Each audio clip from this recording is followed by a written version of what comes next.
And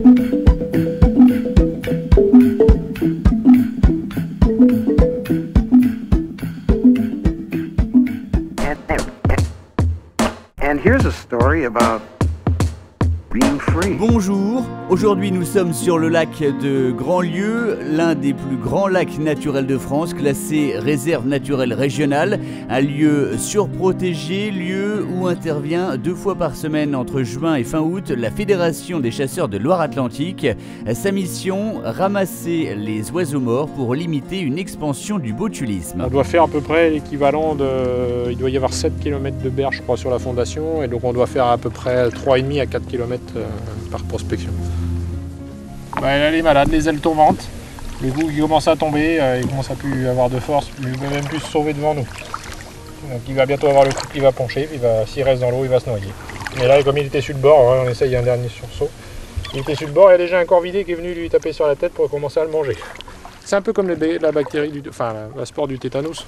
On est vacciné contre le tétanos, on ne peut pas être vacciné contre le botulisme, mais c'est un peu pareil, il suffit de se couper et de ne pas être vacciné pour attraper. Là c'est pareil, vous contaminez avec des spores botuliques. Mais dans le monde, il y a plusieurs morts humains tous les ans dues à celle-là, mais pas à celle des oiseaux, à une autre. S'ils se concentrent dans des zones où il y a des spores botuliques qui consomment en grande quantité et qu'ils en meurent, ça peut aller très vite à propager. La spore botulique est présente dans les fientes, dans les élevages hors sol de volailles. Donc il suffit qu'un agriculteur qui élève des volailles a été prendre son fumier sur le bord d'une rivière, qu'il y a eu une crue, n'importe quoi. On peut avoir plein de spores qui nous arrivent, c'est ce qui a dû se passer en 95. Et ça a aussi un des facteurs. Donc il faut qu'on commence à surveiller tôt, donc on surveille au mois de juin, même si on ramasse très peu d'oiseaux, au moins ceux qu'on ramasse, ils ne sont pas contaminants. Alors s'il est frais mort, faut arriver à tomber l'œil dessus. Si ça fait longtemps qu'il est mort... Et en plus du ramassage des oiseaux morts du botulisme, la Fédération des chasseurs assure sur le lac de Grandlieu une veille sanitaire en utilisant des canards témoins appelés sentinelles. Les sentinelles pourquoi? Pour en fait tous les phénomènes aviaires, tous les virus aviaires.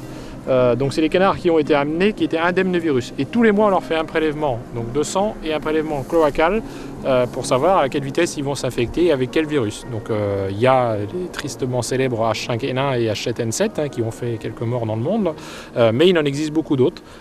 Donc tous les virus sont suivis pour voir l'évolution. Mais faut jamais manipuler un oiseau mort ou un mammifère à la main à main nue. On ne sait pas de quoi ils sont morts. Aujourd'hui, il y a quand même un paquet de maladies qui peuvent être transmissibles à l'homme, donc il faut faire attention.